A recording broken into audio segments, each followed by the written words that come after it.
Hey, what's up? My name is Miss Fortunate, and it is that time of the year again. It is time for the new season of anime, and I'm going to talk about all the shows that I watched last season in the fall 2018 anime season, and which ones I liked, which ones I didn't like, all that kind of stuff. So, I'm talking quiet because my brother's still asleep back there because he's a bum. So, I did one of these videos the last season for the summer 2018 series, and I put all of the series into a hat, so I'm going to pull them out at random and talk about them. And hopefully this won't be a very long video, so let's get into it. So I use an app called Keepsu, and it's really good. This isn't sponsored or anything, I wish, but it's a really helpful anime tracking app where it tells you a bunch of information and stuff about it, and you can track how many episodes you've watched and how many episodes there are and stuff like that. And they also have a cool feed section where you can talk to other people on the app and stuff. It's really nice. But anyway, the very first one that I pulled is Skullface bookseller Honda-san. On Kitsu, I rated this anime as a 4.5. Its Kitsu's score is 74%, which is, I mean, it's good, but it's not super good. But I think it's really low because this anime was really, basically what it is, it was about this this bookstore that a skeleton works at. Honestly, it was just a really good comedy one, and really you could just watch the first episode and kind of get the gist of what it's about and not have to watch the rest of it. It doesn't have a story that you have to follow along with. I thought it was really funny and all of the characters are just the art style and the character style and stuff is really unique. And I mean, it's a skeleton that is working in a bookstore, so I thought that was kind of cool. It's just one of those weird, quirky anime that I thought was really funny and really cool. So great. Run with the Wind. So this one on Kitsu has a score of 77%, so it's a little bit higher than the last one. And it is it's continuing from last season into this coming winter season, so it's still releasing, so I don't really know what my finished thought about it is, but so far it is pretty cool. It's about a group of boys who go to school together, and they're in a track club, but they all have their own problems and their own issues and their struggles with running and whatnot. My favorite character personally is Prince because he is a really big geek book nerd, and he doesn't run or anything, he doesn't exercise, so when he first starts it takes him a lot longer to finish the track, the race. It's not really a race, but their course. He's always in the very back and he can't keep up with the rest of them, but and everyone is slowly learning to kind of help each other with all of their own problems, and realizing that everyone learns and grows at their own pace. And I think that might be one of the main themes of this anime. This group of boys are all trying to get to this really high level running event.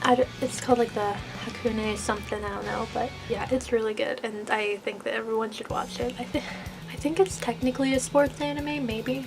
I don't know, it involves running and there's sports themes and stuff in it, so I don't know. Rascal Does Not Dream of Bunny Girl Senpai. So this one on Kitsu has a 83%, which is pretty good. I don't think I've ever seen a Kitsu score that was at 90, so if you're in the 80s, I think you're doing pretty well.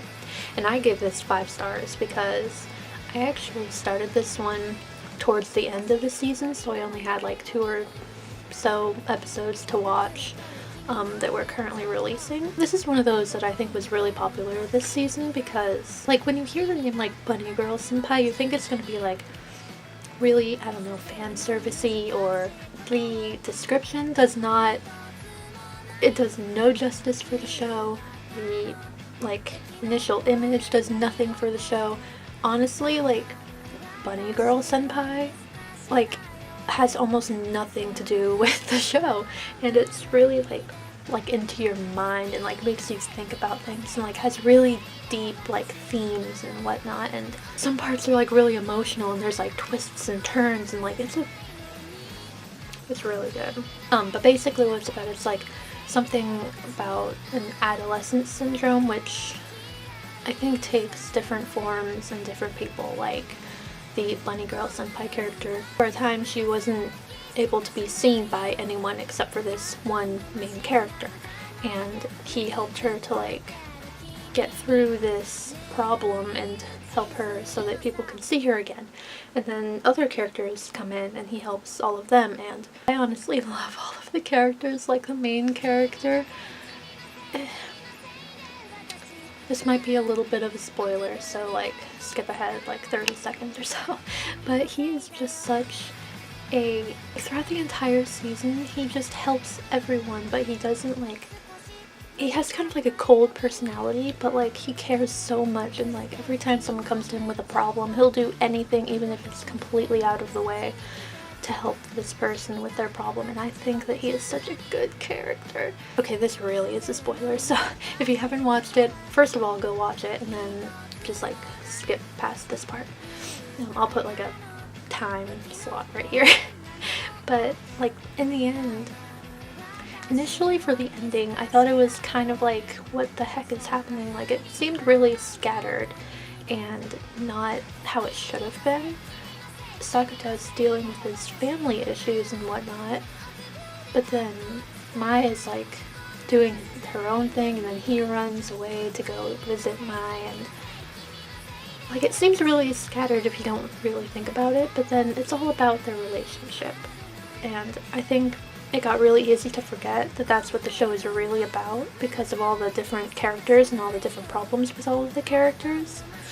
And they're not like together for the entire show. Like it's not just about them two, it's combining all of the characters into a big story, but in the end it is still about their relationship and them being able to like be together and support each other and have a good, healthy, solid relationship even when all of these things are going wrong around them. Anyway, you should go watch it, it's really good. Shirune Kazumai Archery Club. It kind of reminds me a lot of like Free, because it's like this club that I feel like there's gonna be a lot of like romantic tension and stuff, because all the characters are like getting closer and they're all finding friends that go to different schools now, and it's all tense and whatnot. If you've seen Free, I think you know exactly what I'm talking about. I like this one better though. I don't really know why, but this one is a 76 on Kitsu. So cool. Anima Yell. So this one is a cheerleading anime, which I think was, oh, it was so cute. Like I gave this one a 4-star on Kitsu, and it has a score of 69%. So I guess not a whole lot of people liked it, but I don't think it was bad. I don't think it was great either. Like when I have a 4-star review on there, to me that means like, oh, it's good, but like it's not amazing. It's not out of this world, like crazy, you know. Like I enjoyed watching it and it's good. Like the style is really good, the characters are oh so cute, but like there isn't very much like progression in my opinion. Like no one's, I mean they're improving, but like not a whole lot. It's more of like the characters are getting into cheerleading and doing what they want to do, and nothing crazy. It's cute if you want to see some anime cheerleading girls. Boarding School Juliet. That one I gave a 4.5 star, and it has a Kitsu score of 76. I can see why it doesn't have like a really high score, but like it's kind of along the lines of like Romeo and Juliet, except it doesn't have very much like tragedy in it. Like there's problems like between the characters and like having their enemies, and it's still that forbidden love story. But I don't know, I think that the relationship was really cute in that one. Like I just thought it was cute, honestly. I think that's why I gave it that score.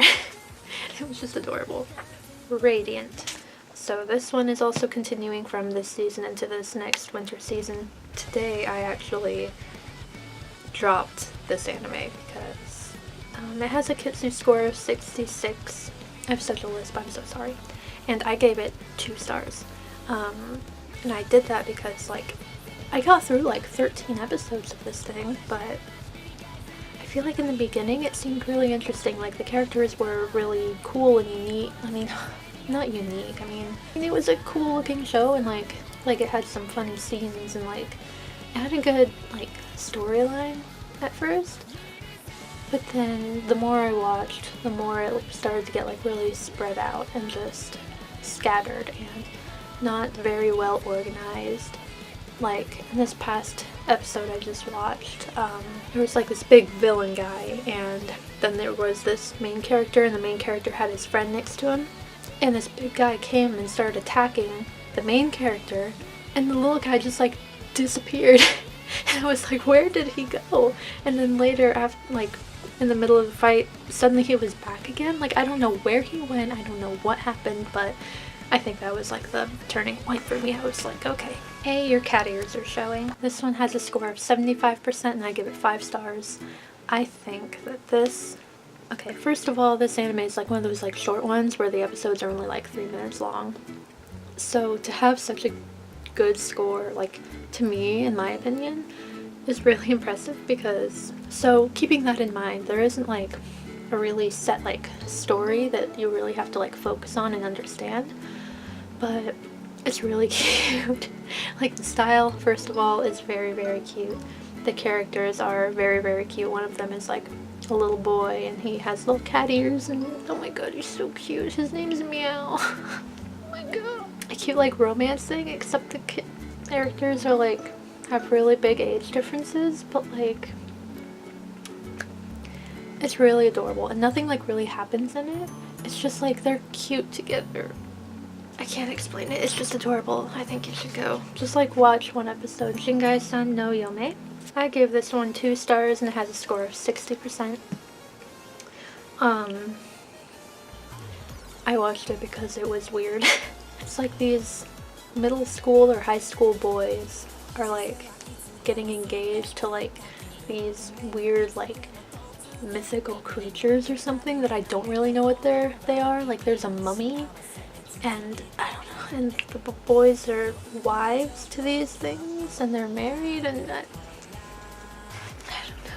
I can't explain it. As Miss Beelzebub likes. I gave this one 4 stars on Kitsu, and it has a score of 74%. This one is about hell, kind of, except hell is like really cute and adorable and organized. So it's like, if that is what hell is, then I embrace my fate. There's a lot of like romantic tension with like all of the characters. Like they all have their own like their couples and people they like, and it's really, oh, it makes me cringe so much, because it's like, what?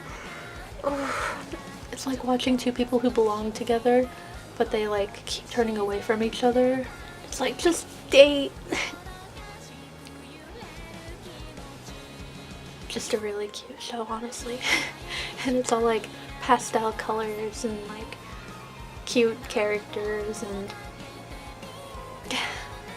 Belphegor is my favorite character, and she needs to be protected at all costs. Akane Sasu Shoujo. I dropped this one too. I gave it 3 stars and it has a score of 66%. This one, I mean, it had a good idea, I think. And I thought like maybe it was going to be one of those that I personally just didn't like, but other people did. But if it has such a low score, then maybe I was right to drop it. But it was like this group of girls who went to parallel universes using this radio, and like they fight each other and fight monsters and shit. I don't know, it just wasn't for me. I don't know. And plus, like, one of the characters, like, they kept like powering up for random reasons, and like one of the characters had a character from another dimension that kept showing up to fight monster. I don't know. So many colors in the future. What a wonderful world. I give this one 4.5 stars and it has a score of 78%, so not too bad. I think the reason why people may not have liked this one is because it might be a little slow for some people.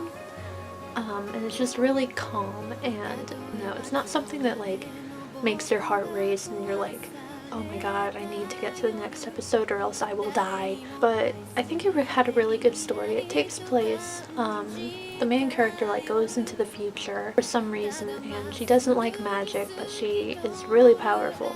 I don't want to call them like a witch, but like it's kind of along those lines. Like they use magical powers that's in her family and whatnot. She goes into the future and basically makes a bunch of friends and falls in love with someone, but then she has to go back.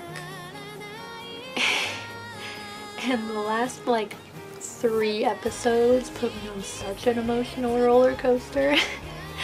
Like, I really enjoyed it, and like in the end, like I thought, like there were so many things the ending could have been and things that they could have done with it, but the thing that they did was like didn't even cross my mind.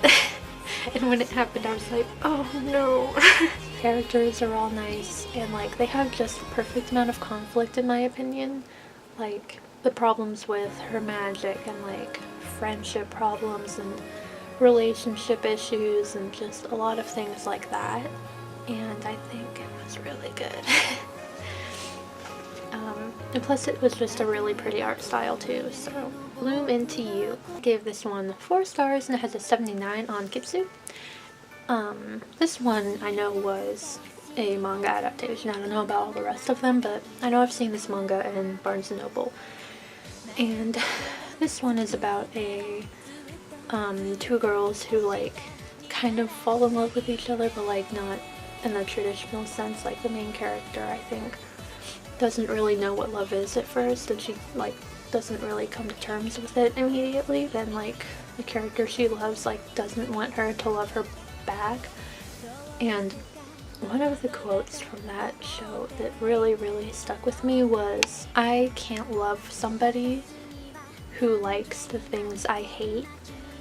And she was talking about how she doesn't want this girl that she loves to love her back because she hates herself so much, and she doesn't want her to like her because she doesn't like her.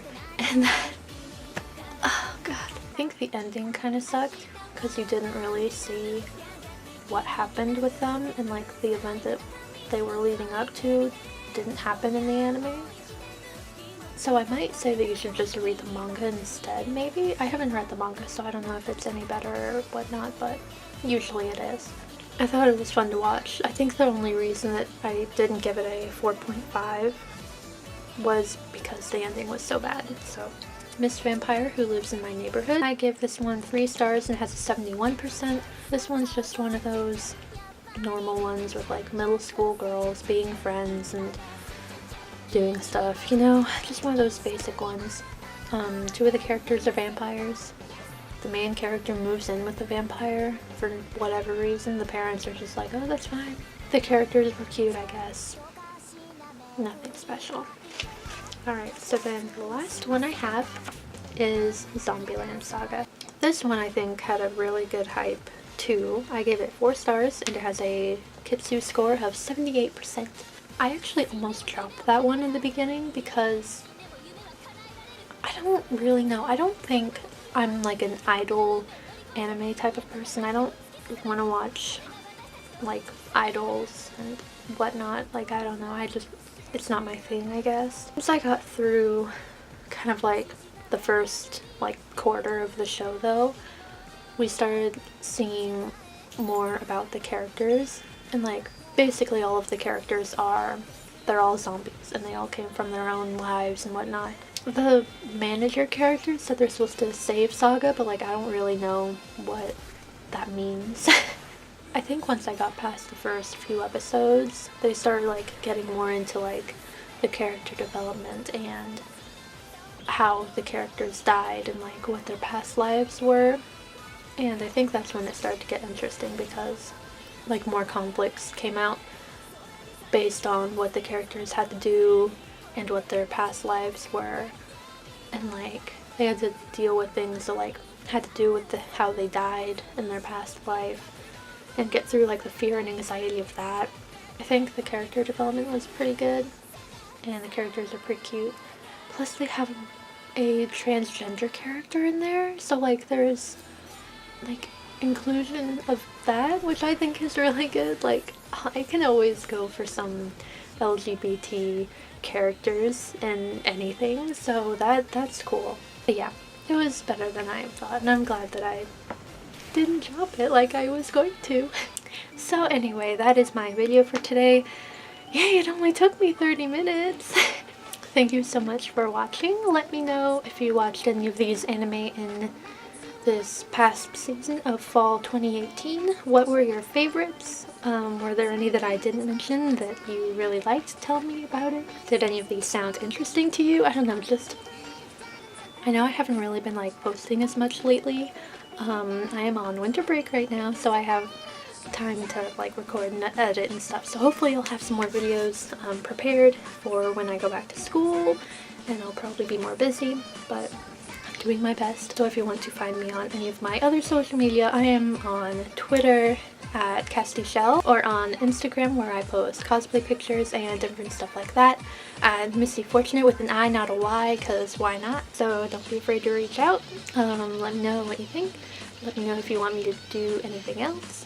I also have a blog that I post on occasionally. I'll have that link down there too. But anyway, that's it. Thanks for watching. Like the video if you liked it. I don't give a fuck. Bye.